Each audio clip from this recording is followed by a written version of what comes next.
Good morning. I'm Jenny, I'm Rachel. and welcome to Harvest Breakfast Live.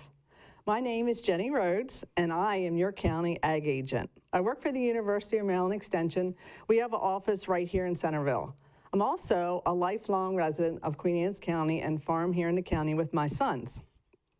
Hello, everyone. My name is Rachel Rhodes. I am your county horticulture educator, master gardener coordinator. I also work with Jenny at the University of Maryland Extension in Queen Anne's County.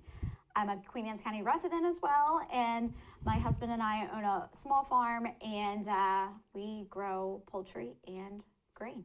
Good. So what is the University of Maryland Extension? You might wonder what we do. So it's a statewide, non-formal education system with the College of Agriculture and Natural Resources, the University of Maryland College Park. We have offices in every county and also Baltimore City. So the University of Maryland Extension educational programs and problem-solving assistance are available to citizens, and everything that we do is based on research out of the land-grant universities.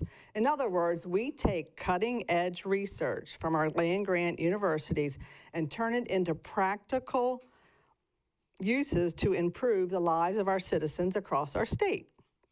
So what do I do as a county ag agent? I do lots of different things. But really, my agriculture programs focus on agronomy. Queen Anne's County is the largest producer of corn and soybeans in the state, so that is our claim to fame. I do a lot with risk management. One of my favorite programs is the Women in Ag program, and also teach a lot with poultry, and we'll hear a little bit more about chickens later on. You're going to hear from all of our educators in our office. Some call educators, some call us agents, so it doesn't matter. But keep an eye out in the comment section, and we'll be posting links this morning that we'll be sharing with you so you can get more information about our programs. So my programs mostly consist of master gardener programming and volunteer development, as well as Grow It, Eat It, which is vegetable gardening. We do Bay-wise gardening, which is teaching homeowners about safe horticultural practices that are good for the environment and our bay. I do a lot of youth gardening programs and home horticulture, where we do home visits and stuff like that to talk about landscaping issues. Good. So Rachel and I are very happy to be back in the office. Yes, we are. We've been back since probably July. Probably July, yes. Yeah. So please stop by and see us. We're happy to have walk-in traffic now, and people come in to see us. So we know that we're in a little different format this year, and we're really sorry that we can't be together with you in person, socializing with the Chamber, Queen Anne's County Chamber of Commerce members, our farmers and our citizens, and just all the people that come. We really miss all of you, but hopefully you're tuning in live to us and certainly enjoying the beautiful table decorations. We really work hard to make it very festive looking. And our most favorite thing of all is eating our Eastern Shore breakfast. So we hope that many of you at home are eating your scrapple this morning, or maybe your chipped beef, or what's your favorite, Rachel? I have to say it's probably the chipped beef over biscuits. Oh yeah, just the best. It's so good. So hopefully you're doing that. If not, do that tomorrow. But this is our 32nd annual Harvest Breakfast, and our second Harvest Breakfast with QACTV Live. So thank you certainly to QACTV for partnering with us so we can bring this to you. Last year, hard to believe, we had over 740 viewers. Had no idea that would happen. Live viewers, that's really awesome. Yeah, and then Bruce let us know that we had actually 2,400 views. That's crazy. Yeah, so it's great really that people are learning about extension and learning about what we do here in our county. So let's hope that next year that we can be back together in person. Speaking of the harvest, celebrating the harvest, that's what we're kind of doing today. Every year I give a recap of kind of what's going on in agriculture, and you know, all of us have had to adapt. We've done a lot of Zoom calls and a lot of different things, but you know, for our farmers and our essential workers, you know, life really didn't change much for them. Farmers were able to get their crops planted, and they had a really good wheat season. Corn yields were really above average. They were really good this year. There was a couple disappointed farmers, didn't really get enough rain, but still overall we had a good harvest. Corn harvest is done now. Some farmers are still finishing soybean harvest. And I'm going to make a prediction, Rachel. I really think that probably Queen Anne's County will have a record acreage in cover crops this year. Yeah, cover crops are big for our county. They are. They're always big. Kind of us in Kent County, we always kind of Yeah. go back and forth. But why did we have a good fall? Just because it was a dry fall. So farmers were able to harvest and get their cover crop in. And what are cover crops, Rachel? Cover crops are plants that farmers put on the ground that will uptake any residual or nutrients that are left over from the previous crop. And they're really good for doing that and for holding soil in place over the winter. So we don't have any soil that moves from the farm field into our river or bay. So they're really an integral part of preserving our environment. Right, and they're part of our cropping system now. Exactly. And really you hear a lot about soil health. They're very important for soil health. So while life is trying to get back to somewhat of normal, whatever that may be, we, Rachel and I and Lee, so Lee is our program assistant. Rachel and I could not do all the things we do without her. Lee is amazing. She is amazing. So we have spent a lot of time outside teaching. So that has kind of brought on farm tours. Yeah, we've had a lot of farm tours this year. We have had a lot of farm tours, but we love being outside. And so we really started out the fall with the Maryland Ag Commission. That's the Maryland Department of Agriculture. And they have a commission that consists of 30 members, and they represent various commodities across Maryland. This year they visited Kent and Queen Anne's County, so we took them to Chestnut Vale Farm. We went to Fair Hill Farms, Crow Vineyard and Winery. We went to the Sellersville Meat Locker, and as you know, anybody that lives in the county has been to Sellersville Meat Locker. What they have done up there is just really impressive, and really been able to help to feed, you know, our community, and they do so much up there. Yeah, during COVID, they were, you know, just so busy all the time. They were. And really kept most of our residents and people in the Delmarva supplied. Well, they still were. I went up to watch my grandchildren play soccer at the Sellersville Park there, and they still had a line outside the door. Yeah. So amazing, but they do such a good job there. And then also that day we visited Black Dog Farm. During COVID, there were 2 ag agents on the Western Shore that started a program called Ag 101. It's a 2-day seminar that educates agriculture service providers. So these providers are people that, like people that work for the Farm Service Agency or work for soil conservation, that maybe work for the Maryland Department of Agriculture, the Maryland Department of Environment, maybe work for a bank for farm credit. And what they wanted to do is to give them a better understanding of the agriculture industry, because some of these people that come, they haven't grown up on farms, and they want them to really to be able to better help farmers. So the first day I was invited to help to teach, and the first day, all on Zoom. So anybody across the state, actually Delaware, we had a lot of Delaware people that got on. So we taught them about agriculture. My part to teach them was about biosecurity and going on farms, what the protocols were, and then of course about our chicken industry. And then the second day we got to take them on farms, so it was great. So they've been to dairy farms, they got to go to commercial poultry operation. We took them to the Y Research and Education Center, which is right here in Queen Anne's County. So they got to see beef and learn lots of different things. So that was really fun. That was a new program. That will certainly continue. Annie's Project, or our Women in Ag program, every fall we do a tour. Of course, last year, again, we did virtual, so we did Facebook Live, 2 tours, but this year we actually had 30 women that joined us. It was great. We went to Seaberry Farms, it's a flower farm, Evans Farms, the Frozen Farmer, the Chesapeake Culinary Center, and we ended up the day at Cauley's Family Tree Farm. Did you go get your tree yet, Rachel? Yeah, we have. We got it. Good. Yeah. Good. And I have a question from someone. Oh, Already? awesome. About Already. farm tours, and they want to know if the farm tours were open to the public. We certainly can do that. If they would, if they're interested in, please tell them. Repeat the question. They Oh, didn't hear okay. Yeah. So we had a question. They wanted to know if our farm tours are open to the public. So certainly, yes. If there's something you're interested in and you'd like to see, please contact us. Yeah, we can certainly plan out. Yeah, and we're happy to plan a farm tour. Farmers love to show people what they're Yeah, doing. and Jenny and I love to do farm tours We anyway. do. We do. It's the best part is being outside. Yeah. Yeah, so we'll work on that. Just about a month ago, I have the privilege every year, we take the Washington College students.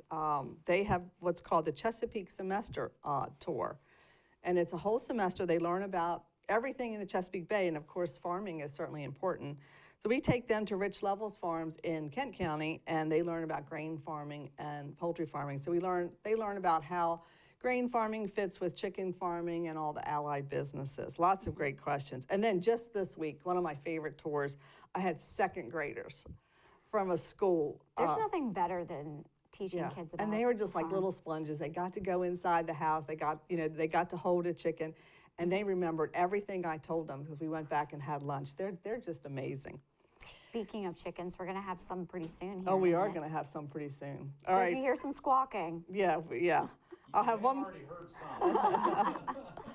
Have one more thing. So we're planning our Ag Awareness Day for all 7th graders in Queen Anne's County. Mr. Michael Page, Janelle Eck McHenry, Jessica Clark, and I have met. We've gotten the okay from the Board of Education. So we'll be doing 2 days to teach our 7th graders all about agriculture. So if anyone is interested in volunteering, please contact me because we always need. yeah, we always Yeah. need volunteers. It's Yeah. a big day. Yeah. Well, it's 2 days, right? Yeah, it's actually, 2 days. So anyway, speaking of Ag Awareness Day, one of the things we do at Ag Awareness Day is we talk about chickens. So here with us this morning is Dr. John Moyle. He is our University of Maryland Extension poultry specialist on the Lower Shore. And then Megan Purdue, also, she is in Worcester County. She's an ag agent, just like myself. So John and Megan, we will turn it over to you. We'll ask you some questions, and we'll kind of go from there. Well, hey, we're glad to hear that Ag Awareness Day is coming back because we've kind of missed that, It's been a lot of fun. It's a great opportunity to meet with the youth. So what's your first questions, Jenny? Oh, can you tell us about those chickens that you're having? Yeah, I what do you said Jenny, not Rachel. Sorry. Sorry. You can't answer it. No. I jumped the gun. No, you're fine. Just giving you a hard time. So what I have here is a little old English, and we're not exactly sure what breed she is. She may be a silver duckweed hen, but this is about the full size. She's an adult bird. And then here we have a light Brahma male. And you've probably seen these males on the YouTube. There's a lot of clips of, how big they are and fluffy and all. And if you feel them, they have a lot of feathers. And so they look a lot bigger than they really are. They're a very fluffy breed, but just a size comparison. I don't know if you can see that very well, but that's just the size comparisons between this is a Banty, and this is a standard sized bird. So again, Don't let there's her a lot. get away. We could let her get away and have a lot of fun as we run around in here and chase her. She's kind of shaken. These birds actually are not used to being handled. We actually had to run to a farm this morning and get them up early before the light and bring them up here. So you might have heard them earlier as we were getting them out of the crates. But this guy here's a Brahma, and he's a rooster. And you look at roosters, and one of the things you'll notice about roosters is they have these hackle feathers. And they also have saddle feathers back here, how these long pointed feathers, and they're used in fly tying and in decoration ornamentation. But there is one breed of bird that's really interesting. It's a seabright, and those males never get these feathers. They'll get a little bit bigger comb, but they never get any of the pointed feathers, the hackle feathers, the saddle feathers. So we have seabrights, which actually we call that a female feather pattern on a male. It's kind of a unique breed that's out there. But this guy here, he's a pretty good example. He's not fully grown yet, so he's actually gonna get even bigger. So as time goes by, he'll get larger, so. I'm pretty sure my dog is smaller than him. Yeah, but the odd thing is the bigger breeds tend to be nicer. I mean, if you remember last year, we had Not So Brave Sir Paul, which was a little Banty rooster that crowed incessantly and never stopped. He would attack anything and everything, including me all the time, and whoever was taking care of him, his owner and all that. This guy here is pretty mellow. He's bigger, his size is more intimidating, so he doesn't feel the need to attack everybody. So he's kind of a nice guy. Yeah. So John, what's your most common question you get when people, as an extension specialist, they call and ask you a question about chickens? What's the most common question you get? I'm gonna laugh. Most common question is, why'd my chicken die? It's kind of like the questions I get. Why is Yeah. my tree dead? Exactly. It's the That's same true. type thing. I have no details. I don't know why it died, but again, often it's because we want to practice disease prevention. And a lot of times our small flock people don't have good disease prevention programs. One of the things that we often push, you'll see the thing on the background, but we also have pamphlets out. We have them in the feed stores on the Lower Shore. We're trying to get them up the shore. It talks about, small flock biosecurity, preventing disease. Things that we can do to keep the disease away from our farms. And this is great because it keeps our birds safe, but it also protects our industry as well. So it's a win-win for everybody.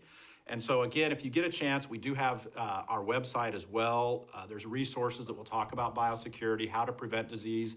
And in some cases, we talk about some diseases so you can recognize them and see what's out there. How about that sign behind you, John? What's that? This sign here, no, I probably won't be able to get it back in the right spot. You'll see these on a lot of the shores. You go up and down the shore on the commercial farms, you're gonna see a sign similar to this. And what it is it's telling people that we're really proud of our industry, we're proud of our birds, we're proud of what we do as farmers, but we wanna keep our animals safe.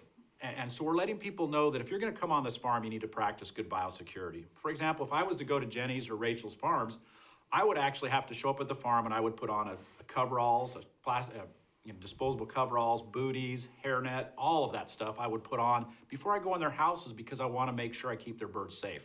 At the same time, I'm not going to go to any other farms that day, and I'll go home afterwards and shower and clean and take all my clothes and put them in the wash and disinfect them because I don't want a chance of taking a disease from one farm to another.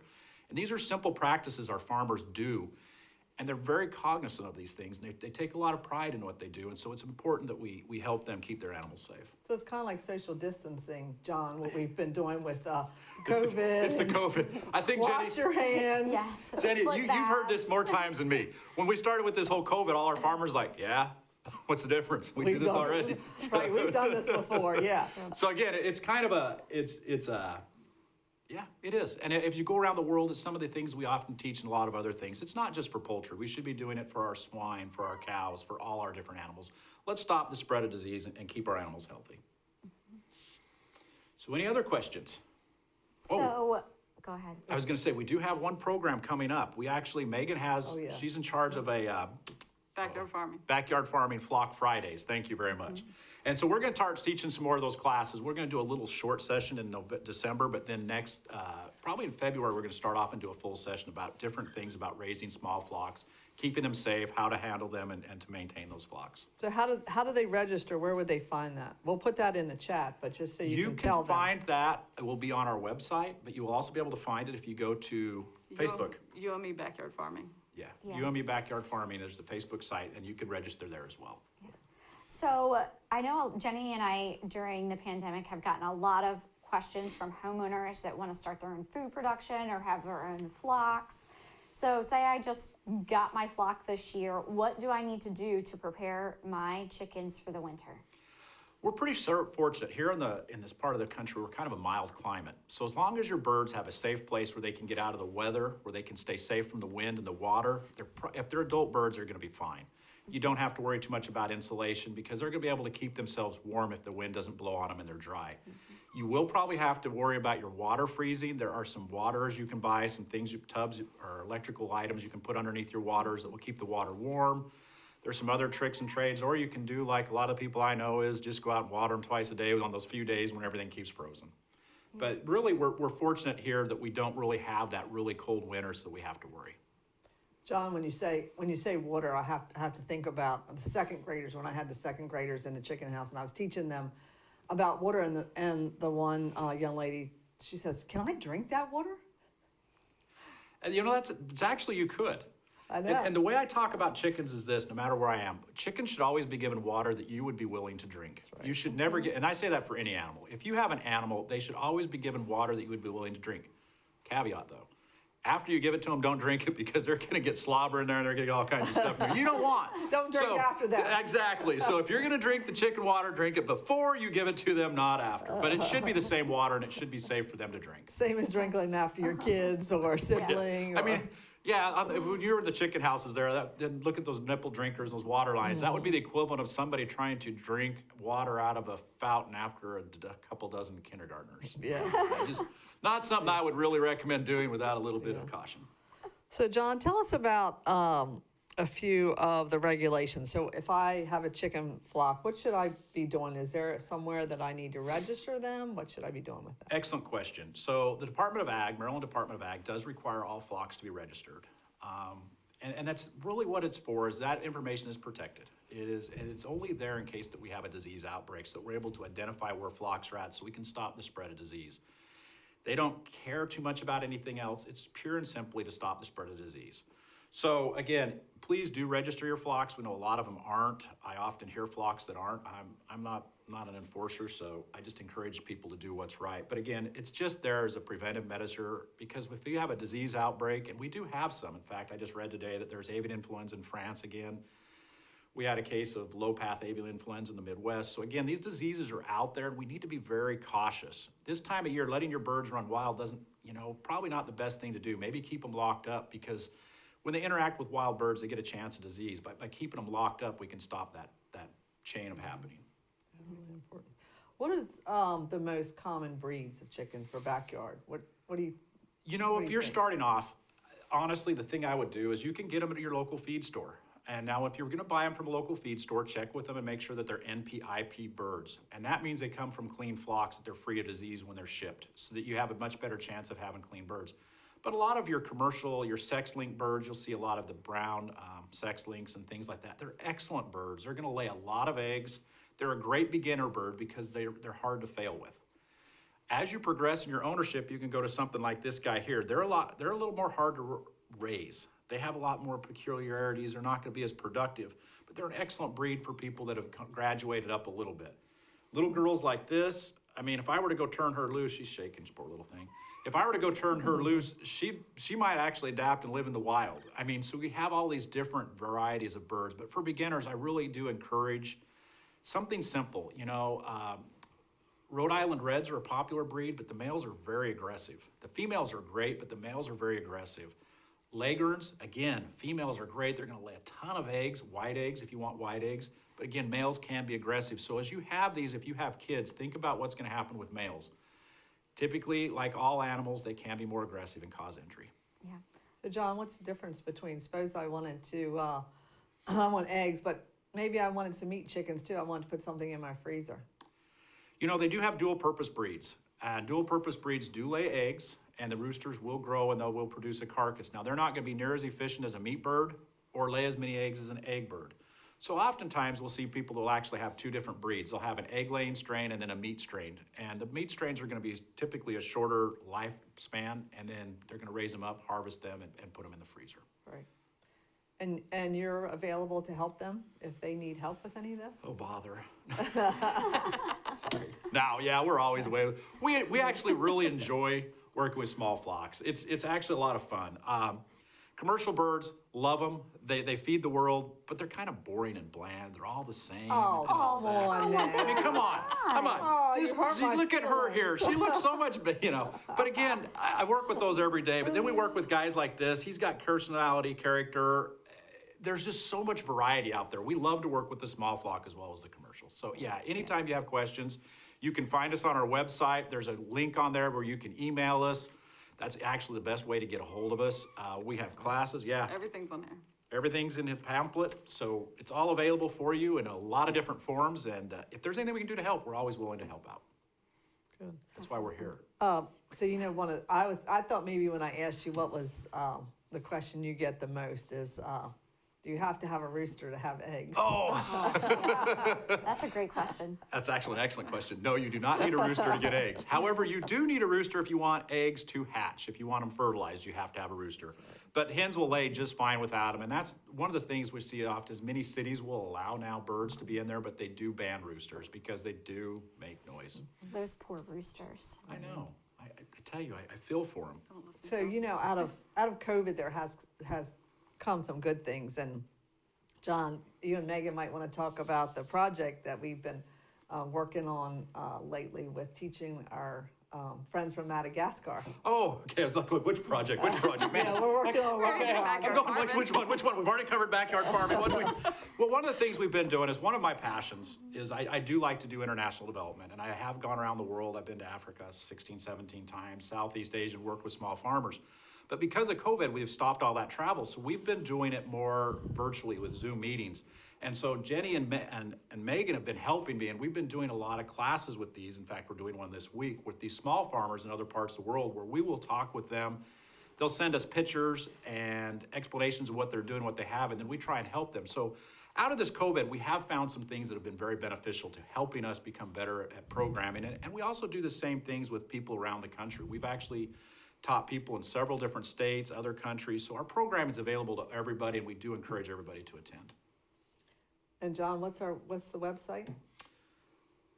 Extension. Extension.umd.edu/poultry. Poultry, I right. have to look. I always get it wrong. I get the, anyway. We've just had, our website has just gotten updated, so we haven't learned Yeah. all the URLs Actually, the yet. easiest way to find us is just Google Maryland Extension Poultry. Yeah, right. And we pop right up. It's the easiest way to get us anytime, anywhere. And all your contact information is there Yep. too. And again, if you find one of our pamphlets, it's all on our pamphlets. Yeah. We don't try and hide. We Yeah. want people to know we're there to help them. Anything else you want to share? We have about a minute. About a minute. Wow. No, just enjoy it. If you're starting a small flock, enjoy it. It's such a great opportunity to teach your kids about where food comes from, how to responsibility with animals. And again, we're always here to help. Okay, good. All Well, right. thank Thanks you. a lot for inviting us again. We enjoyed it last year. Of course, Megan wasn't with me last year, but it was my Neither was daughter. Hank. No. Yeah, So we'll Hank. try and find some different birds if we do it again. So, Oh, his name is Hank. Hank the Hank. Tank. Hank. Oh, I love that. I love it. Well, thank you, John. and well, thanks. Megan. We appreciate y'all. Thanks for joining us. Thanks for coming. Thank you, Megan. Yeah, thanks. Sorry about the mess. All right, so now we hope that you've been paying attention because now it's time for some trivia with Mandy. Oh. Hello, thank you, Aunt Jenny. So it's trivia time, which we're excited about. And as we're talking about the trivia, we have this wonderful giveaway basket right here, which is full of some goodies me and Miss Linda here have. We have a cooler and a mask and a cup. We shouldn't show them everything. They should be excited. So absolutely. that's all we're gonna tell you. So here's the trivia question. What breed of chicken has males with hen feathering? Miss Linda, do you know the answer? I think we were just told the We were. answer in the presentation that was just given to us. So the key is, were you listening? That's the key. So should we tell them the answer? No, they're let's supposed to wait. type it in. Are they So typing we're anybody? waiting. We'll see if anybody knows the answer. the chat to answer. Yeah, they have to answer in the Oh, chat. they have to answer in the chat. Okay. The first one that gets it right Wins. this bag. With surprise we didn't tell them about. I know, and there's a lot of It's good full, things. and this is a nice bag. Yeah. I got one at Women at Ag, and I used it at Thanksgiving and carries a Little chicken. round baking dish perfectly right in there. It keeps it warm. Multitasking. Good. So while we're waiting, should we talk while we're waiting? We'll talk about some upcoming events. Talk about some stuff. We'll wait for Yeah, some so answers. I'm here with Miss Linda Friday from the Chamber. Welcome. Thank you. So we're going to discuss some things that are upcoming in the county. What's going on? Yeah. So give us a heads up. So we have a lot going on. As you know, we were talking about before we went on the air. Actually, tomorrow evening, the Chamber will be celebrating business in Queen Anne's County. We are going to be giving out 71 milestones of businesses that are celebrating milestones. Wow, that's awesome. So we're very excited about this. Yeah. Our first year doing it. Last year, the Chamber celebrated their 40th, and we weren't able to do it because of COVID. So we decided, you know what? Our business community needs to celebrate with us. So that's why we're doing that. And then, of course, you know, we've got the parade Friday. The parade.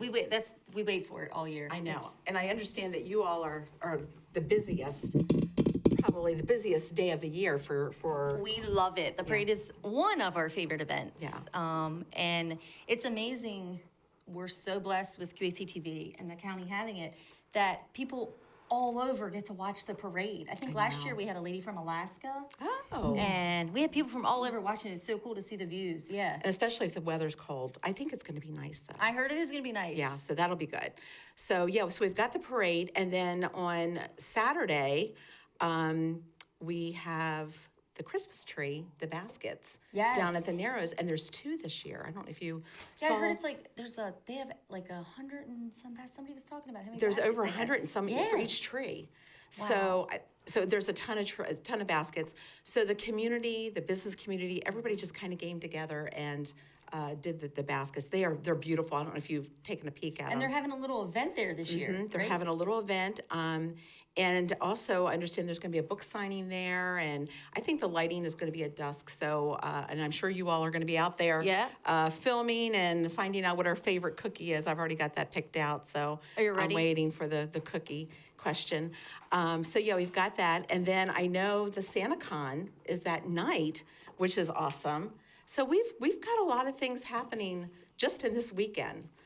So I don't know what we're going to do the rest of the year. Yeah, and it's Heck with the Malls weekend. So shop local. Yes. It's Heck with yes. the Malls. Yep. Yeah. So shop local, and you know, I would suggest that our community shop local all the time. We have the coolest shops. Yes, we do. And I know down. you're over at Yeah. over at the pharmacy here in Centerville, and Edwards, they do a fabulous job Yeah, for we our have- community. Oh, we have so many cool stores in Queen Anne's County. Yeah. I mean, really, just get in a car and ride around. Kent Absolutely. Island. We did it the year before, me and the guys, and just rode around and hit some shots. We found some pretty cool gifts. Yeah. Just in these little Yep. shops. It was a lot And of there's fun. a lot of local stuff, you know, that you Yeah. can purchase. So, yeah, I would suggest people to get out and support our restaurants. Yes. We've got to support our restaurants because our restaurants really, you know, they're still trying to figure out with. Or buy a gift card or, Yep, you know, absolutely, yeah. with staff and all of that. So yeah, buy a gift card. And if you don't have anybody to buy one for, buy it for me. That's Mandy right, and we'll I. go to dinner. Yeah, we'll, Yeah, yeah, sure. we'll go to dinner. So buy us a gift card. So yeah. So I think we're waiting to wrap up. I think they're waiting to see if we found an answer. We had a couple guesses. We had a Brahmin, and then we had someone say Seabright. So it looks like, I think that's I think the one of them is answer. right, right? That sounds like our winner. So who's the winner? so our winner was Casey Foreman. Of course it was me. Casey Yay. She was listening. And then we did have a follow-up question, if someone could answer. Do silkies have hen feathers? Does anyone know the answer to this question, or should we have to hunt down John? We'll have to tap John to make sure. Yeah, we'll get an answer for that person. Okay. Tell John to get on Facebook. and That's answer. right, that's right. We'll have him get on and answer that question. That's for sure. So I think we're going to turn it back over to Jenny and Rachel, and they're going to introduce the next guest. Okay, thanks, Mandy. So as you heard, Mandy called me Aunt Jenny, so a lot of us in here are related, and it's just what it is when you live in a small town. But thanks, Linda, for that update. And we are very lucky. We have great shops, and we have wonderful restaurants here. Yes, we do have some really Wonderful good restaurants. restaurants. So speaking of eating, Oh yeah, my favorite thing to do. So next we have our family and consumer science educator, Cheryl Bush, and she is going to talk about how to create the perfect holiday breakfast charcuterie board. And I'm so excited about I'm this. so excited for this because this is the new thing. So we're going to learn Yeah. all the safety tips. So Cheryl, we'll turn it over to you and we'll kind of interact with you as you go. Great, good morning, and thank you so much, Jenny and Rachel. I'm Cheryl Bush, your family and consumer sciences educator, as well as an agent associate here in Queen Anne's County. And yeah, I'm here just to talk about creating a holiday breakfast charcuterie board, something easy for families to set up and provide for their own and guests. I'd also like to share some important food safety information to keep your family healthy through the season. So, wood versus plastic versus ceramic versus glass surfaces. The jury really isn't out yet about whether that is best to use one or the other. However, until we have a better idea, like washing your boards with hot, soapy water, and if possible, if you can run that through the dishwasher, that is really the best thing to do. And air drying your board is best. So regardless of whether you use wood or a plastic cutting board, you really want to replace it when it gets grooved due to heavy use. Our Family and Consumer Sciences senior agent, who is also affiliate agent teaching at the University of Maryland, Department of Nutrition and Food Science, and also consulted because she is on the board at the Partnership for Food Safety Education, Dr. Shauna Henley. She really doesn't like the tempered glass boards because it can really be rough on the knife blade. I'm not a fan of those tempered glass boards either. Yeah, it does make a difference what your surface is, and if you really want to hold on to your knives and keep them sharp longer, then that's probably not the best. So on our lovely slide created by Lee, our ingredients for our holiday breakfast busy morning charcuterie. So we have maple syrup, our honey or jam, some beautiful thick bacon slices. Gotta have bacon. Gotta Always have bacon. bacon. And Gotta if have you don't bacon. choose bacon, you could choose another Or delicious scrapple. sausage meat. Right, Or sausage. scrapple, little sausage. So, we have a type of bread or muffin, and today we're choosing waffles, Greek yogurt, a hazelnut spread, and some decorations just to make your board look special. Some serving utensils, and we'll talk all about boards and about keeping these all safe. I love this idea, Cheryl, because Christmas morning or any holiday morning when you're doing stuff with your family is so busy that you can easily put this together the night before Right, most of it all the night before. and then just have it ready to go. Yep, that's the whole idea here. Keep it a little bit easier for everyone out there, but keep it safe. So before I present to you about how to assemble the charcuterie for the safety and health of your family, it's really important to follow these food safety rules and keep these in mind. First, you want to wash your hands. Hot, soapy water Make sure that you run that for 20 seconds, do that ABC song or one of the songs. So nothing more than we've been doing all the time, That's right. Yeah. Just keep it, and always friction. That's what really helps clean those hands. But also your surfaces, they need to be clean, the utensils, and you want to start that right every time that you're in the kitchen. A charcuterie board could really contain high-risk foods for some of our populations, like the elderly, someone who might be immune compromised, pregnant women, or are very young. So you want to think about using pasteurized cheeses, and if you're using deli meats and sausages, if you can even reheat those a little bit, keep that in mind. It'll help to keep them safe. Remember to use separate cutting boards. So if you're using meat and cutting on one, veggies and fruits on another, cheeses, keeping those separated will eliminate the cross-contamination. So I really don't want to be cutting my raw chicken on the same board that No. I'm going to be serving my charcuterie Right, you want board. to do that, and then of course get that put into your dishwasher, Right. and also wash your hands thoroughly before going to that next food product. So, but time and temperature is also really critical. You can see that on our screen that it's important to be mindful that if this board will be out 2 hours, then you're really kind of coming to that, what the USDA calls the food safety danger zone or temperature danger zone. That's between 40 degrees Fahrenheit and 140 degrees Fahrenheit. And in that range of temperatures, it's really that bacteria can grow rapidly. That's a wide range, That Cheryl. is a wide range, but it's where the bacteria just proliferates. So right, what was in that again? What were- 40 degrees Fahrenheit to 140 degrees Fahrenheit. Wow. And I think that 2-hour mark is so easy to hit, Oh, yeah. because Especially when you're... especially in the morning when everything's a little hectic, or even if you're doing a regular charcuterie board and it's in the evening or afternoon, things just, you know how time goes. You know, when at you're doing holidays, stuff. right, you're enjoying Yeah. everyone's company, so just keep a timer somewhere, or something, if you have a special watch or something, that you can just keep that, so that you just remember, okay, it's time. And if it is the hot time of the year, like the 90 degrees and above, it isn't right now, but in that time, you only leave that board out about an hour. Hey, Cheryl, we have a question. How do I tell if cheese is pasteurized? You would be able to see that on the label and know that that is a pasteurized product. So you really want to investigate, the source of your cheese and where you're getting that from.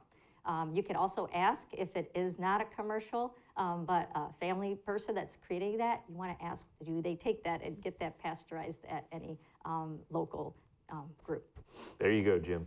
Okay, Thank you. Thank you.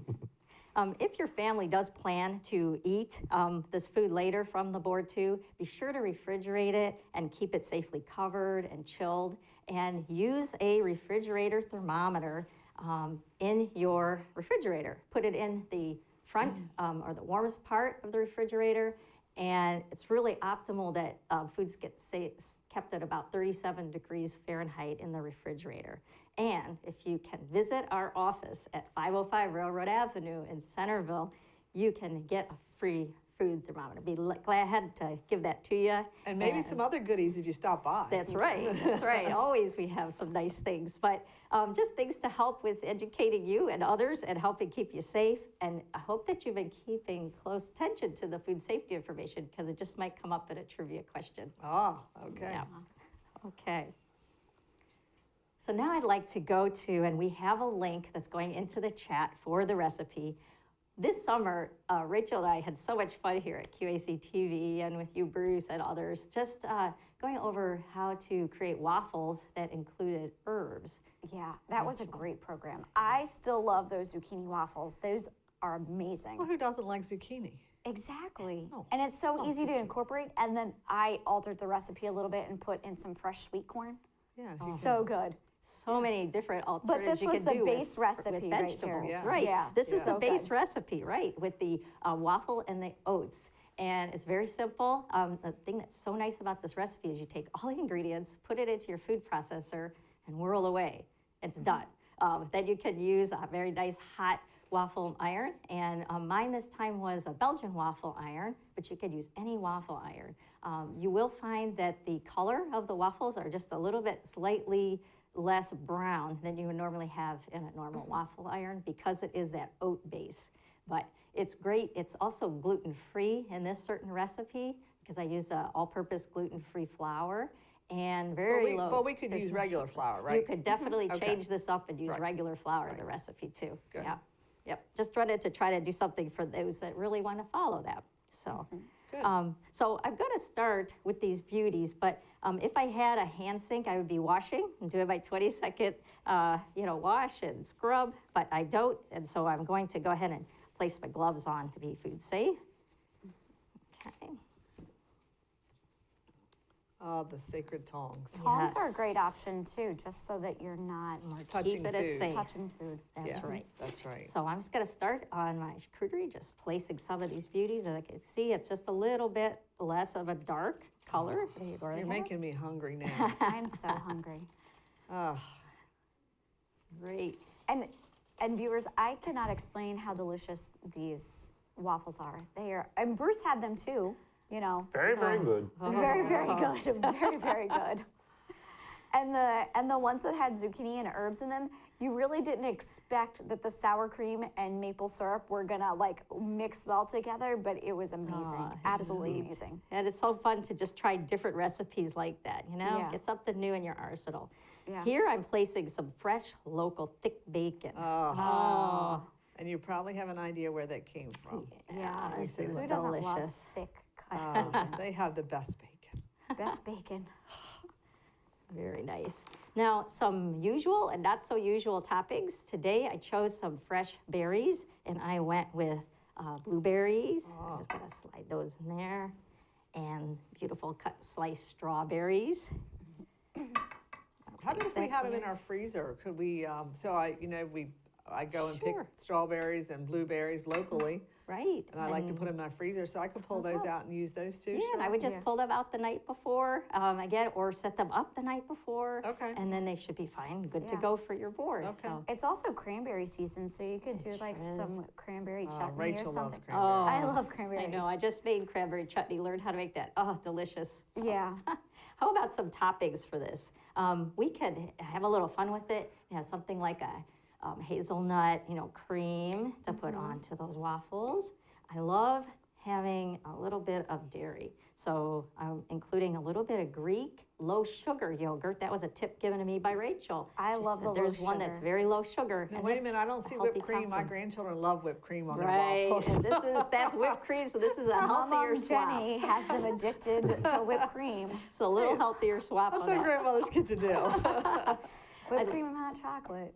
We have honey here, and Oh, this Rachel's honey, favorite. I love honey. just beautiful, just something different again to add. Usually a very healthy sugar for you, but just wanted to point out, it is from our University of Maryland apiary, and the extension program has what's called the Bee Squad, and they go out and talk about all of this that's developed at the lab and give a lot of great extension education all about bees and beekeeping and the honey itself. But nice when you can use such local products. Yeah. Same with the syrup. I really like a full bodied, like 100% pure maple syrup.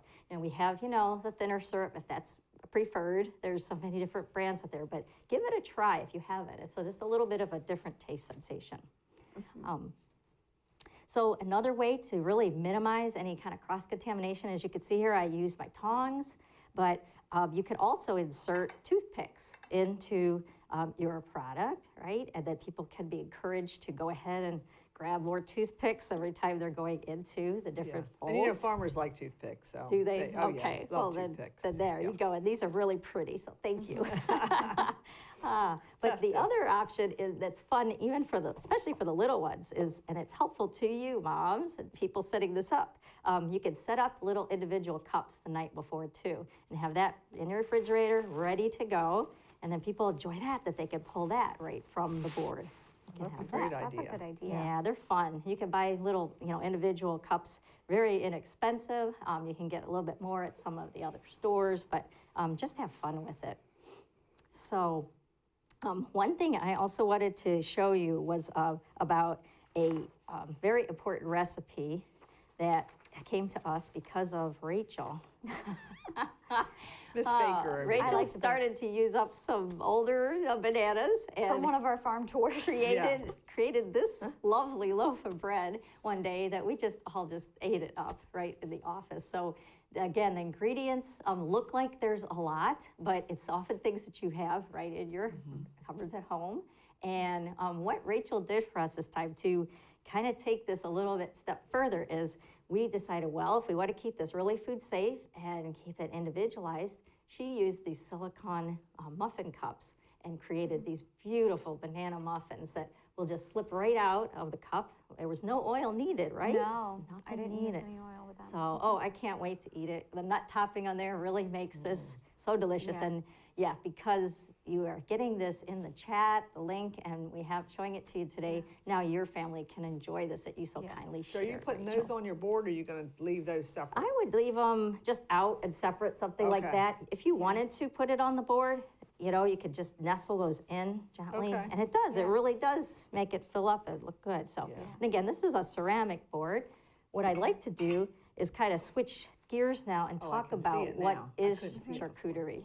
Yeah. Okay, usually you can go online and just hear the right, pronunciation of this. I hope that I'm fairly close, but it's a French term because about 15th century, there were different butcher shops that wanted to display their pork products and including the internal organs. And so they would put those display on boards, okay?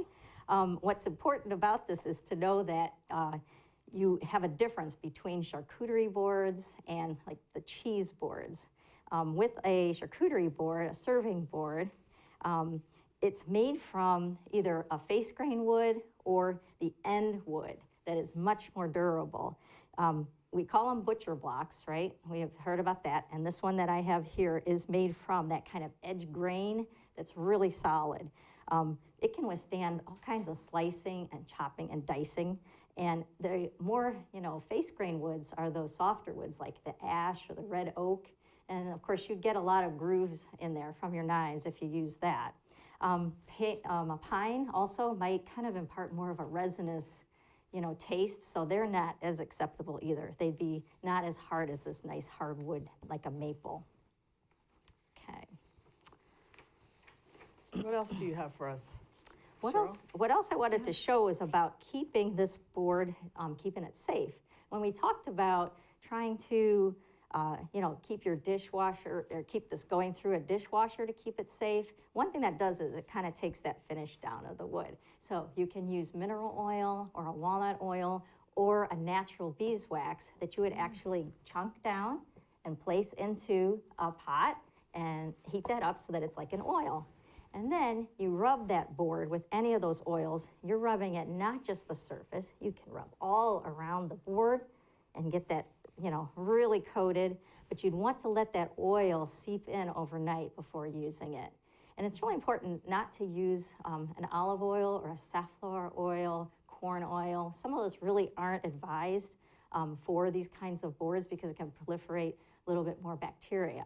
So what you want to do is like a mineral oil that's food grade or a natural beeswax, as I'm showing here, or a butcher block oil that you can buy at some of the bigger box stores. One caution though, with the beeswax, it's important to note that botulism spores are still contained in the natural beeswax, and that can be a risk for anyone that's that 12 months and under. They have a little bit more, immature guts than the adults. Botulism toxin is still toxic to adults, but our gut systems are a little bit more mature and we can handle that. Whereas in the infants, it might create more of a development of the toxin. So it's just another, safety feature for any of those that are out there in your family that have very young children, just to be mindful of that. Because if you had placed that beeswax on the board, there's that risk of cross-contamination eating the foods from the board. So, That's really helpful. yeah, It just is. something very, Yeah. something to keep an eye out Something that we for. don't think about. I mean, most parents know that with honey, there's that risk, but you don't really think of the beeswax Right. containing that risk know. as well. Right, right. And again, just keep theirs a little separate, right, if you have the little ones on Yeah. there. Good. So, I never want to forget the dairy. I think it's really great to produce a kind of a whipped topping or the Greek yogurt that we have here. That's Cool as Whip, part of right? Your dairy, right? We can tell our children that's cool. That's right. Yeah, maybe we'll just tell them that the Yeah. yogurt is And Cool Whip. once they put it in with all this delicious food, oh, that how will they know, right? That's Yeah. right. But dairy is so delicious, and it's really important. Try to include a cup of dairy, cold glass of milk with all of this too is so great. And if someone's lactose intolerant, just choose a lactose intolerant type of beverage. But as you can see, there's just so many nutrients that comes from our dairy. And really the definition of dairy is anything that is made from the mammal and goat type milk, cow milk. So you have cheeses and butter and the yogurts, cream. But just keep in mind that eggs are not dairy. Sometimes that gets a little confusing. That's in the protein group. So I really think that making a board like this could be useful. Keep in mind to keep it safe. As a busy mom, you'd want to keep that oven temperature on low and keep your waffles that you might have made ahead or bacon, just keep that on really low oven, and then it's keep it at food safe and you can bring it out hot to make your board. So I really thank you for allowing me to come and join you again this year. And just to let you know how to reach me, you can go to the Queen Anne's County website and just go to FCS. It'll take you right there through this link. Also, just give me a call anytime and use my email, cerb@umd.edu. And also, just keep in mind, we have so many recipes available through UMD Eat Smart. Those recipes are available to you, whether you want to look them up individually or by category. It's so easy to find a real plethora of budget-friendly recipes for your family. And finally, just this summer, Beverly Jackie, your tenure track educator, and myself, we wrote a fact sheet on recipe swaps. So using different tools or ways like our yogurt versus whipped topping, just to do some healthy swaps. So thank you so much for having me today. Thanks, Oh, Cheryl. well, thanks, Cheryl. Great job, as always. Some helpful So, tips. Rachel, who in our family is going to fix our charcuterie board for? Probably me. Anyway, so thanks, Cheryl. You're Really, welcome. some really good information there. Great. So I think it's time for another trivia with Mandy. We're back. It's trivia time. That's right. And if you were listening, you know that she pointed a hint out that we were going to be asking some questions. So I'm here with Amy Cauley from the Food Bank. And here is our question. Why should your charcuterie board be refrigerated within 2 hours or less? Are you asking me? No, well, they heard. Our viewers heard. Amy's like, wait a minute. Nobody Amy told was me getting that. nervous. She got nervous. But our viewers were listening. Answer in the and comments. leave your answer in the comments. While we're waiting for Bruce to tell us an answer, I am going to speak with Amy Cauley from the Food Bank. How are you today? I'm doing great, Mandy. How are you? Good, good. So if some of our viewers don't know, I know, but Amy works for the Food Bank. Yep. And a lot of people don't know what the Food Bank does. So when I was hired with the Maryland Food Bank 10 years ago, I was not familiar with the Maryland Right. Food Bank, and so I had to really learn quickly what the Food Bank was about and what they did. So some quick facts are that they were founded in 1979. They started in Baltimore City distributing donuts, and here we are 40 plus years later, 42 years later, distributing over 62 million meals statewide. 8 Wow. million plus of which That's a lot of food. in FY21 were distributed on the Eastern Shore of Maryland. We service every county in Maryland except for Prince George's and Montgomery County, and I tell people not because we don't like them, it's because the Capital Area Food Bank services Oh, okay. those two counties. So they're getting taken care of. They're definitely getting Got it. taken care of, and we work together with the Capital Area Food Bank. Nice. We fall under the Feeding America umbrella, so if you see any commercials for Feeding America to donate to them, we fall under the Feeding America umbrella. So if you donate $1 right now, it helps provide 2 meals to those in need. There we go. So $1 can go pretty far at the Maryland Food Bank. Nice. And something I find interesting, or families that are always looking to do things outdoors, you Yes. guys have an opportunity for people to come and volunteer. It's called Yes. gleaning. Yes. So gleaning, I was also not familiar with when I was hired 10 years ago at the Yeah. Maryland Food Bank. I was like, gleaning, what is that? But basically, to keep it simple, it's going after produce that's being left behind farmers' fields, when either because Mother Nature it's really hot and blocks of produce come on together, or it's just being left behind because it got too much rain. There might be some imperfection. Right. So yes, during the growing season, I'd look for volunteers to go into the fields and go after that excess that's being left behind. And there's quite a bit of that going on here in Queen Anne's County over at Mason Farms Produce, which I think you went and visited. We've been earlier there, this yep, summer. we went So to Mason's and visited if the people family. watch this, they should know Yeah. exactly where Mason Farms is. But we go there on a weekly to bi-weekly basis, July, August, and the first week of September when they're open to glean sweet corn that they're leaving behind. We go to Lowry's once in a while over there on Kent Island and Okay. glean. So those are two places we go within the county. Nice. And two things, if someone's looking to sign up to help, or say there was a farm that had availability of produce to get a hold of you. So I How would think, they go about I doing think they that? might be flashing my contact information. My Up on the email is at board? the bottom Okay. of the screen. So farmers can send me an email. They can give me a call on my cell phone. I'm sure that phone number's on our website. And if there's a volunteer out there that wants to get involved, they can send me an email, or they can go to our website, mdfoodbank.org, click on the volunteer portion of the website and sign up, and they'll receive notifications through that. And they can also get involved at the actual food bank itself, Maryland, Baltimore, Salisbury, or, hey, well, I imagine most people here could go to Baltimore and help volunteer. So Nice. Well, thanks for coming. Hopefully we'll gain some new volunteers, get That would be one or two great. new farms for gleaning. That would be great. Get some more food, And get you to definitely. come out. Yeah, See right? us There we gleaning go. in Yeah, we action. should come. We should bring the whole crew and we Yep. should glean one He night looks right out thrilled there. about that. Yeah, I'm not sure if He's we little. could talk him into it. Okay. Maybe we'll feed him with something. Feed him, I don't know. something. Yeah. Yeah. Well, thanks for coming. I think we're going to turn it back over to Rachel because I think it's time for wreath decorating class. Well, we have to get to the answer though first. Oh, but we did. We didn't get to the answer. Yeah, so we had one guess. It'll get too warm and the risk of bacteria increases and that can make you sick. Ooh, so the answer is because bacteria That's right. multiplies rapidly when food is in the temperature danger zone, and the bacteria can cause food illness. That's correct. So who was our winner? Anyone want to take a guess? Casey Foreman. Casey Foreman. Casey is watching, so she's going to get 2 bags, but we didn't tell the It's a great gift for Christmas. That's right. Double the fun. Double the fun. Good. That's awesome. Well, thank you so much for coming, Amy. Thanks for having me. We love learning about the food bank and all the wonderful things you're doing on the Eastern And you Shore do a of great Maryland. job. Thank Yeah. you. Thank you for supporting me so many Yeah. years. And if We you enjoy haven't it. volunteered to glean, it's a wonderful opportunity to And get Bruce, have outside. you gleaned? Have you done it yet? Not since I was younger. Oh, Amy. I've been I'm gleaning telling you, since we high got to get school. them out. Okay, We do, all right. yeah. That's a QACTV, I think we'll get them all out there. Yeah, Out we'll there, sign you up for a night. We'll go to sweet corn Mason's and with do Farmer sweet corn. Steve. Yeah, what's the, Be a QACTV night. okay. That's a good idea. Round town with Mandy. There we go. Yep. Way to be around the farm. Around the farm. Oh, that's even better. Hey, that's a new segment. Right? Okay. Bruce, you're supposed to be over here with I will come over. I'll Okay. come over. All right. I'm coming now. You go All right. ahead. Okay, can I start?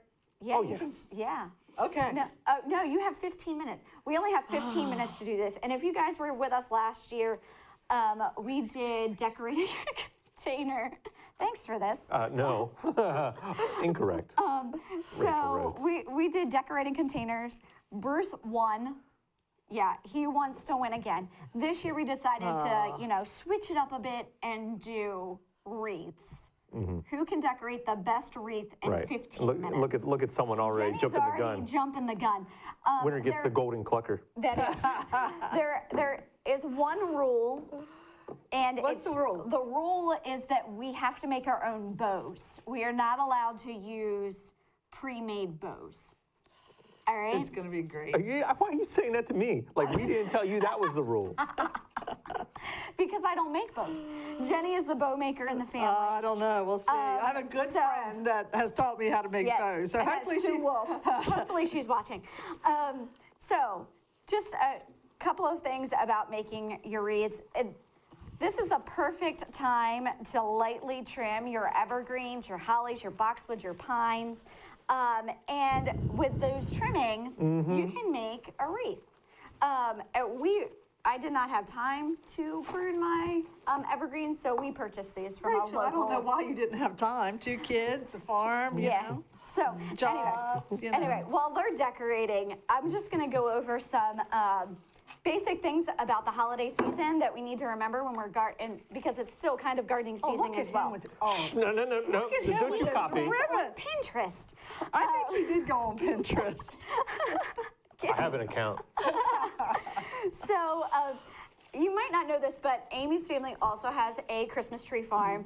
And so if you're purchasing a fresh Christmas tree, you want to make sure that those Christmas trees are not dried out. So you can just grasp that branch, and if any needles fall off, or you should have a couple, but not a lot. And that's when you know it's a little too dry. So dry. I think he's gonna win. I'm really worried about this ribbon thing. This is what he does. He's stealing all my And also, ideas. if you have a fresh Christmas tree, ha ha ha, you ran out of ribbon. See, that's what you get. Now what are you gonna do? Keep your Christmas tree watered regularly. So Amy's father sent me a text message over the weekend and said, make sure you're watering that twice a day. Keep it nice and fresh. Twice a day? Twice a day. We water it in the Wow. morning, we water it in the evening. Okay. Also, Christmas trees can harbor praying mantis egg cases. Oh, that's fun. And spider eggs. Oh, that's so even just better. make sure you check it out before you put it in your house, because Oh. those warm temperatures in your house are gonna make those egg cases whoosh. You'll have baby praying mantises all over your Don't house. scare people. Sorry. It's fun for the kids. Yeah, the kids and will your love cats. it. Yeah, and the cats. Oh, Jiminy, they'll be crawling off the tree. It is the gift giving season. Gardeners love gifts. We did a great piece on that. We did. So you could go check that out, because all of those things are still relevant. You know, a nice pair of pruning shears, some gloves. Amaryllis is a great gift for a gardener. Oh, That's mine not is, gonna match. Mine's getting ready to bloom. Okay, first off, is. you've done nothing. I'm talking to the people. Excuses. So anyway, This is- yeah, those are some great things.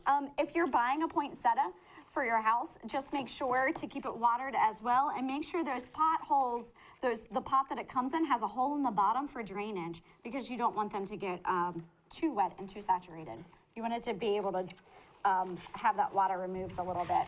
All right, so I guess I'm gonna get started. You're gonna get started. Jenny's Okay. gonna show us how to make a bow. Okay, do you want me to do that now? Yeah. I won't have an edge now. Good grief. Because I don't know how to make a bow. All right, let me. We I'll needed finish Sue putting for these on. this. Remember, you're running out of time, Rachel. I am. I'm fine with it. I'm fine with handing over the So a lot of crown the to things you that we're again. using here today. You're not handing it over to me. We've just I'm kind keeping of it. gone out in my yard, Rachel's yard, Lee's yard, and found some things that we could use. We've got magnolia leaves. They always work great. I have a great magnolia tree in my yard. I really need hot glue. You know, I really work better with hot glue. Well, that's not This an rock. option today. So yes, so it's a great time to go out and look around your yard and All try to right, find what happened things. to all the ribbon? Bruce? Bruce, did you take all the ribbon? She can't. No, she's trying to make as a you bow. can clearly see, I only have 2 colors of ribbon. Yes. That is the name of the tree farm Rachel mentioned. Oh. Will, you can go on Maryland's Best and find any other? local tree farms for your area. We have Okay. several in Queen Anne's County, but am I allowed to mention the actual name of the tree farm? They asked. Okay, it's Cauley Tree Farm. Cauley Family Farms. Yep. Yes. And it's in Caroline County. It's a great local farm. It is. And if you've already bought your tree, they have wreaths there, made by Amy, and cute little ornaments that Amy made as well. Oh, yeah.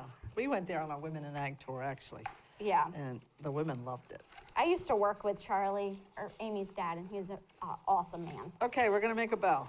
All right, You ready? Bruce, you need to learn. Okay, Bruce, you ready? Now, this only has, I think, a yard on it, so we Get don't have away. too much. Give me the I'm gonna do berries. 2. We're gonna make ours a little more festive, so we're gonna put 2 together. All right, so we just gotta have a little tail here, and then we're gonna twist it. And then we are just gonna keep working. So I make a little, what do you call this, a bunny ear? What do we wanna Yeah. call this, a little I bunny don't know, ear? Sue always And made these in the twist. office. Yeah. And then you're gonna just keep going back and forth, and you're gonna keep twisting. And now I steal my scissors. Don't steal the scissors. Well, you all cheated and only brought stuff for you. It's not possible. You have Sorry, the pruning scissors are not shears that over there. sharp. You want me to use pruning shears to cut the ribbon? Yeah, that'd be fine. Okay. Think All right, smarter, so we're just not gonna harder. we're just gonna go back and forth, and the trick of this is to have wired ribbon. That Yeah. is the huge trick. So if you can have wired ribbon, makes your bow look much better. Mine are out, and I save mine from year to year and just put tissue paper in them, and then get them back out, and I put them out on my mailbox at the end of my farm lane. the more ribbon, the more little bunny ears you do, the fuller it'll be, but we don't, as you can see, we're just about out, so I'm not gonna make this one really full. And I like to make sure that I plant stuff in our yards that we can use for the year, you know, like winterberry, Right.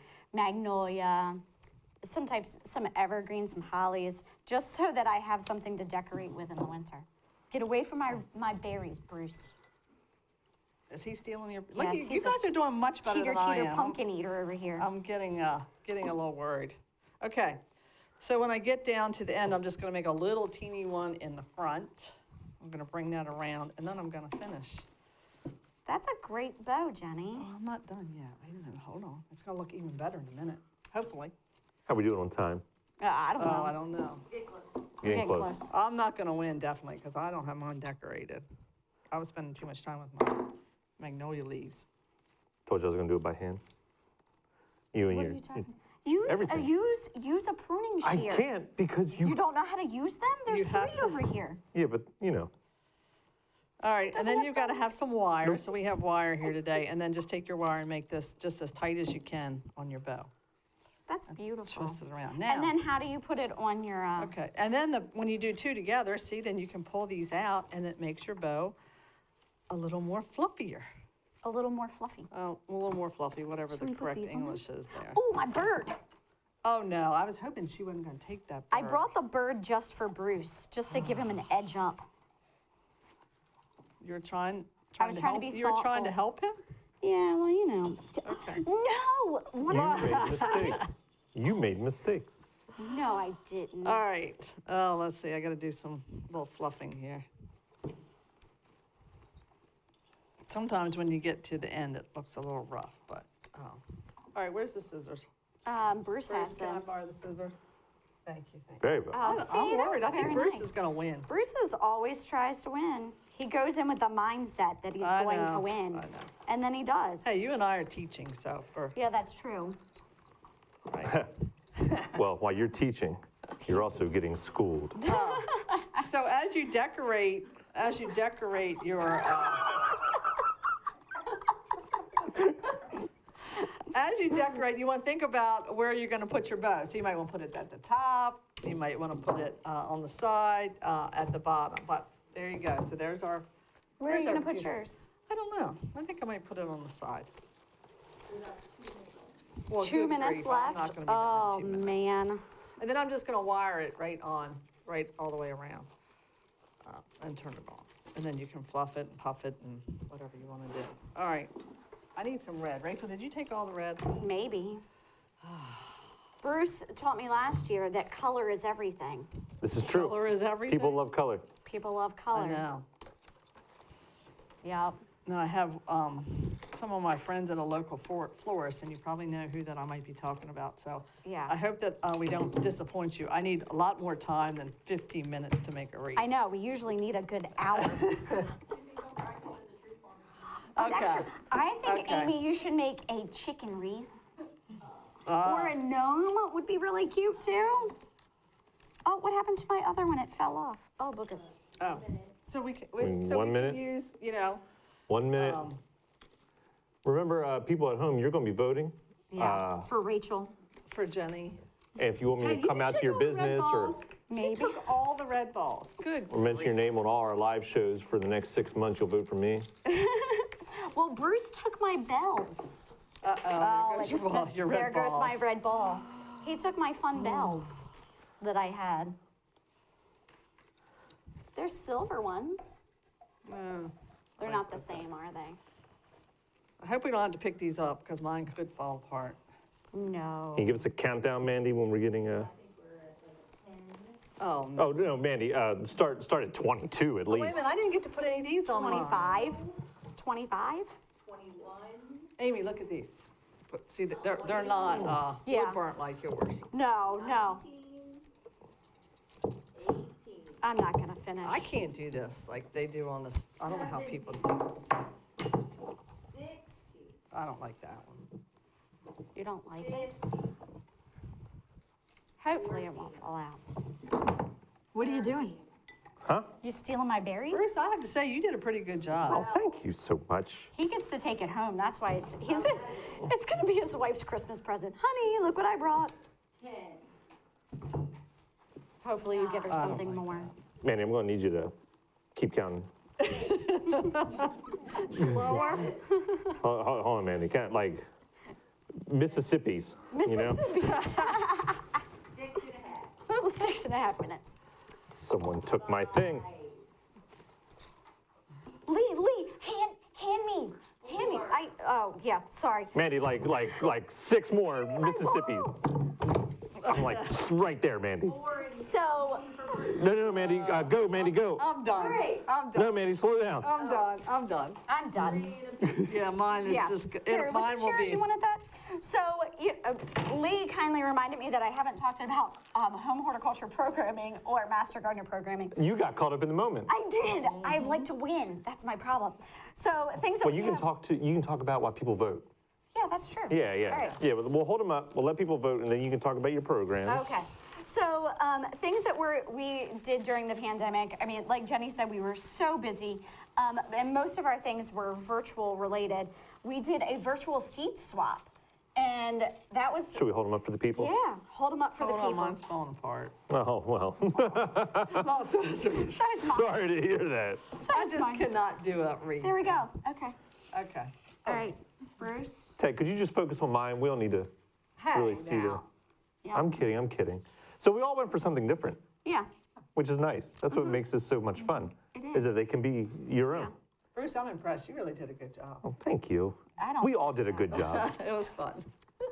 So remember, leave a comment on Yeah. whose is your favorite, whose do you want, and if mine wins, maybe one of you can take it home. Because they're not giving you theirs, they're taking them. I'll give mine away. This is going to be for the office. Yeah, we're People can taking- stop by and see it at Yeah. the. We have to decorate for, we Yeah. have to decorate for the parade for tomorrow night. So There you we'll go. use this as our decoration. Yeah, vote for mine though, and I'll hand it to you at the parade. So Oh, that's There a you good go. idea. I know, right? Look, you're so nice.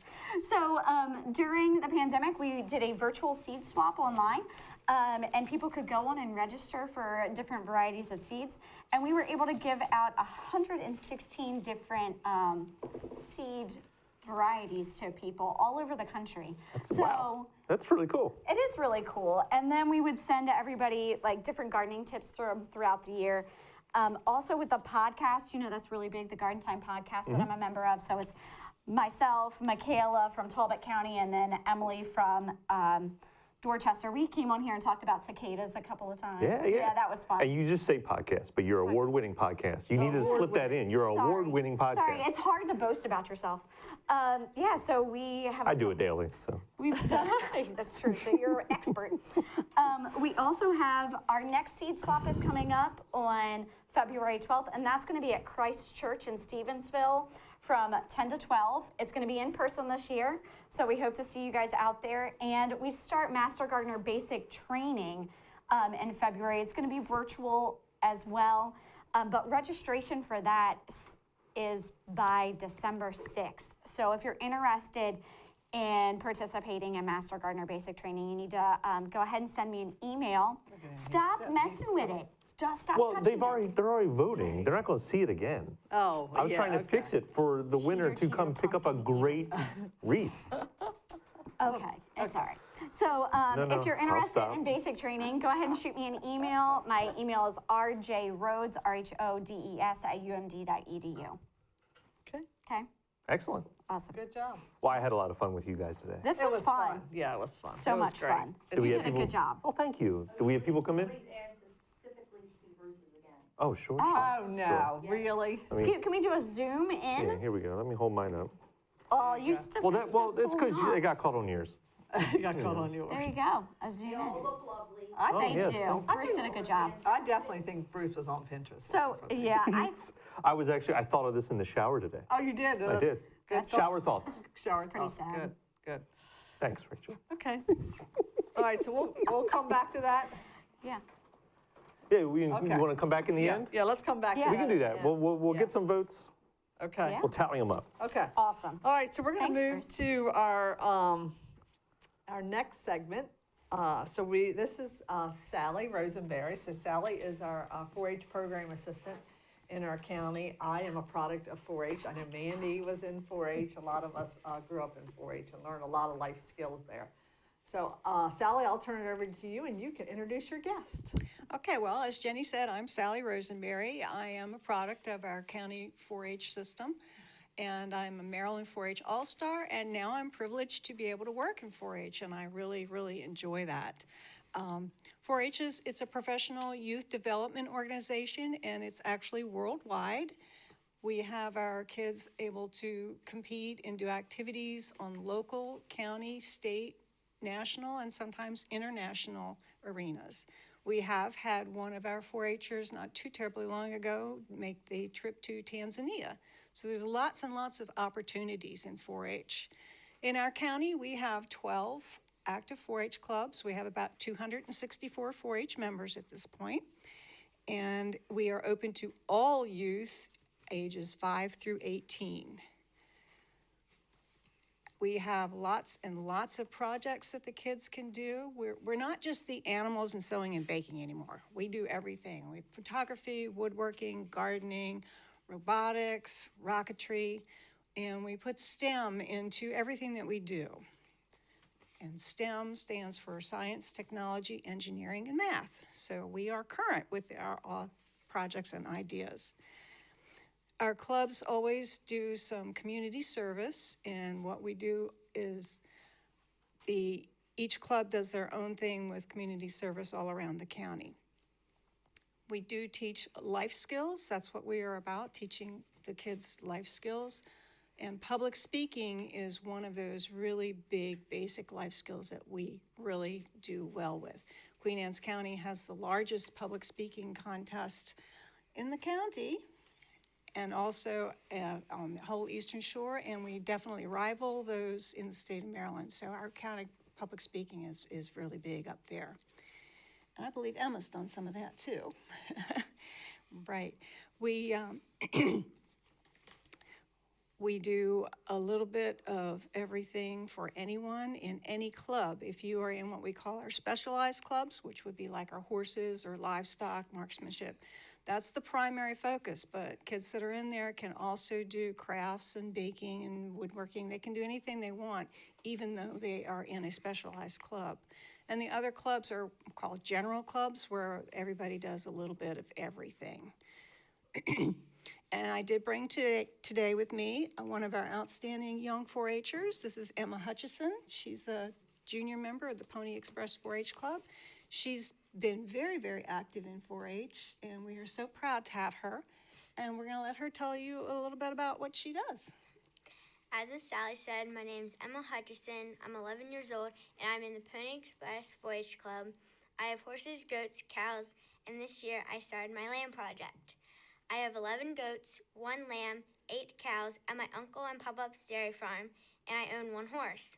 I also carry sewing, baking, crafts, and public speaking projects. I was 6 years old when I joined 4-H, but I was helping my cousins with their cows much earlier than that. I always knew I wanted to learn and show animals because coming to the Queen Anne's County Fair was one of my favorite things to do. One thing that I have done at the fair for many years is a pretty animal contest. I still do it today, and I have so much fun with it. I started out using my cousin's smallest Jersey calf, then I switched to using my goats. So here's my first year doing the Pretty Animal Contest. The Pretty Animal Contest is where you are in the main show ring and you walk around, you dress up your animal and yourself, and you basically you'll write a script and someone will say it. I carry a lot of projects, but I love when I can combine my 4-H projects so that one project can help me with another project. For instance, last year we had baby goats, or kids, starting in March. It's still cold in March, so me and my mom looked up how to make kid blankets for my baby goats. And I sewed 5 kid blankets out of fleece fabric for my little kids. Also, with a lot of animals comes a lot of feed bags. I hate throwing all of those plastic feed bags away, so I started making tote bags out of or feed bags. My friends in 4-H also started saving their feed bags for me. I sell these feed bags at different craft fairs, and the money I make goes towards my 4-H projects.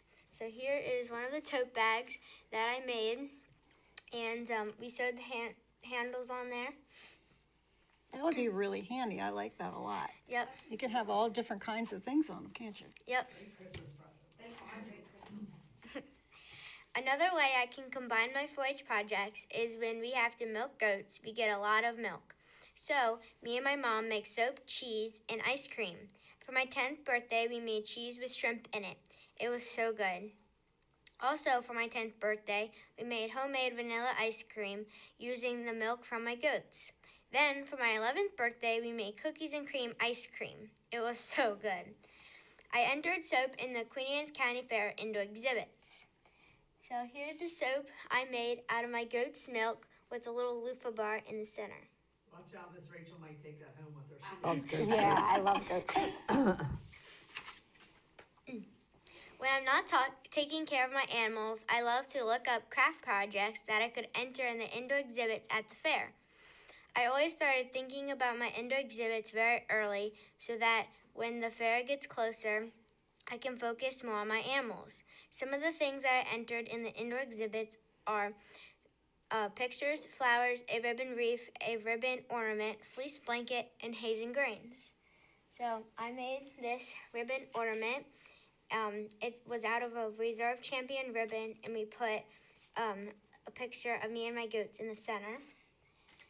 And then I also entered this picture. This is my goat Honeysuckle, and when you enter a picture in the indoor exhibits, you have to put a little card saying the title.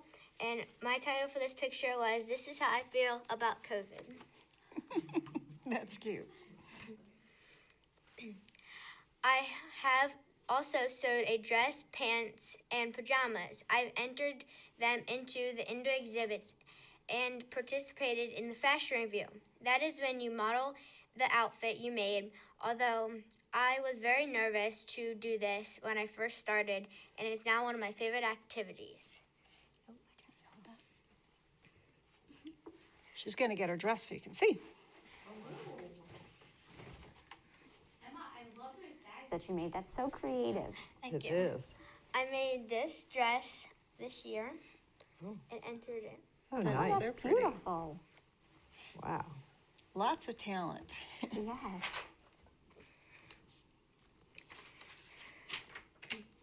I love being in 4-H and the things that you can do with your projects. I have gone to showmanship workshops, I've learned how to show my animals, and then not only competed in county and state fairs, but also national shows. Some of my biggest accomplishments are winning first place in the junior showmanship contest at the All-American Dairy Show in Harrisburg, Pennsylvania, which is a very big deal. When I won, I was so happy, and I felt very proud of myself. I won this award with my cow Sawyer, and here's a medal I won from my cow Sawyer. Another accomplishment that I thought was a big deal was when I won Best in Show at an open dairy goat show with a lot of competition. I felt very proud and happy with my Oberhausley dairy goat Honeysuckle. 4-H has some of the best volunteers and people willing to help you. I can always rely on people who know what they're doing and have more experience about different species that I show. I know I can ask them any question and they can be able to help me find the best answer or solution to any problem I have. I have also met some of my best friends in 4-H because they have the same interests as me. 4-H has made me feel more confident, more outgoing with talking in front of people. I remember when I first did public speaking, I was so scared and nervous, but the more you practice, the better you get, and the more confident you become. Public speaking also helps you feel more confident in school. Another activity that I do is horse bowl. This is a competition where they ask you questions all about horses, and you have to be the first one to buzz in if you know the answer. I have been a junior member of the Queen Anne's County team for 3 years, and we won the state competition 1 year. Do you know how long a horse length is? Or do you know how long Secretariat's stride was? The answer to the first question is 8 feet, and the second question is 25 feet. I am so happy that I am from a family that has a long line of 4-H'ers, so that I can be a 4-H'er too. 4-H is more than just taking care of animals, although that's the part I like to do. 4-H has many different projects for kids with different interests. Wonderful job, Emma. Thank It you. shows exactly what 4-H is about. You're very, very accomplished, and you do so much. It's wonderful. Thank you. I thank you for coming today. Yep. Okay, well, thank you, Sally and Emma. And Emma, I have to tell you, you know what? My favorite week of the year is the Queens County Fair, too. Yeah. So I love all the things you do. I love your enthusiasm, and I think it'll show other youth, the opportunities in 4-H. So as we wrap up, Rachel, we've got a couple more things. There were two other programs in our office we'd like to mention. We have a nutrient management program and a SNAP Ed program. Our nutrient management program provides nutrient management plans to our farmers in the county. And then our SNAP Ed program stands for the Maryland Supplemental Nutrition Assistance Program Education. And this really provides education to Sudlersville Elementary School. They do food tastings and do a lot of other things, and also work with some of our local food banks. Yeah, and our nutrient management program also offers soil testing. Right. Which is something that we usually encourage homeowners and farmers to do in the fall. Yeah. So if you're thinking about doing any type of lawn renovation in the spring or planting any new garden beds, come in before your soil Right. is Don't frozen. fertilize, soil test first, right? Yep, yes. And right now, we're past November 15th, so we're not, by the state of Maryland law, we're not allowed to apply any fertilizer to our lawns. And also, if we have any freezing weather, you shouldn't be putting fertilizer down as an icer, de-icer. So, We're always educating. yeah. Right. So as we wrap up, we want to thank Lee. Yes, Lee, thank you so much. Bridgman. Yay, Lee. Lee is our program assistant, like I said before, and this is her baby, I'll say, her program, and she does a really good job. It's like herding cats to get us all together. But It's very true. It's really nice, and we want to thank QACTV as we wrap up. And we'll have lots of upcoming events. You'll see them on the screen, but as COVID, we're going to try to be out doing things in person. We may be doing some things on Zoom. And I think Bruce has something. He's glaring at me here. I think he has something that he wants to tell us. Well, we just had a very hotly contested chat room. Oh, really? There were a lot of votes, and people even thought there may have been some cheating. Who is a cheater pumpkin eater? Well, according to our chat, Rachel, it was you. What? How did That's I right. cheat? I didn't even, what? I'm just telling you what the chat said. I don't know. But right now, there's a tie. I was talking, It's a tie. There's a tie between my wreath and Rachel's. Yay! Now, I Emma don't, decide? I don't do ties very Oh, well. no. So, Emma, Oh, poor Emma. keep in mind, Emma, that I was very polite to you when you came in. I have this jingly wreath over here. And, John did say he only thinks he votes for Rachel. I don't think John knew that. Moyle said that. John didn't know that mine jingles. John Moyle, we're gonna have a conversation about farm But things that anyway, you wanna so do. we're gonna let Emma decide the winner. Okay. No pressure, Emma. But my entire life's happiness is in your hands. Oh. Emma, you won't hurt my feelings if you choose Bruce. You will hurt mine. We put you in the spot. Yeah. Whether you like Bruce's or whether you like Rachel. Mine's a colorful hold one. 'em up. Yeah, we can hold them up. Yeah, Yeah, hold hold 'em up. Yeah. so she can see Just it. choose Bruce. He's a man. Mine He's gotta- jingles, See, mine's falling and apart. hers falls apart. Yeah. Your dress was beautiful, by the way. He really wants to buy one of your bags. You, Bruce. Oh, Thank you, Emma. that's so nice. That's so nice. Emma, you're a champion. All right. So, Rachel, you get to present the. Oh, okay. Oh, yes, please, could you? Oh, wait a There minute. you go. So we have this award for you. Oh, so the beautiful. golden cluckers come home. To its rightful owner. I want to thank so many people, the people who voted for me, Casey, my aunt, Casey, you voted for him? myself, No Casey pizza might for be- you. and Emma. Thank you so much. I couldn't have done this without all of you. I look forward to next year. Yeah. You'll have to think of another challenge for next year. 3P. Yeah. The Tom Brady Congratulations. of Christmas challenge. Thank you so much. Of course, no problem. All right, you- Anytime. All right, so again, thank you all for joining us, and we'll see you next year for Harvest Breakfast. Yeah, thank you. Have a great holiday. Have a great holiday season. Bye, everyone. Bye-bye.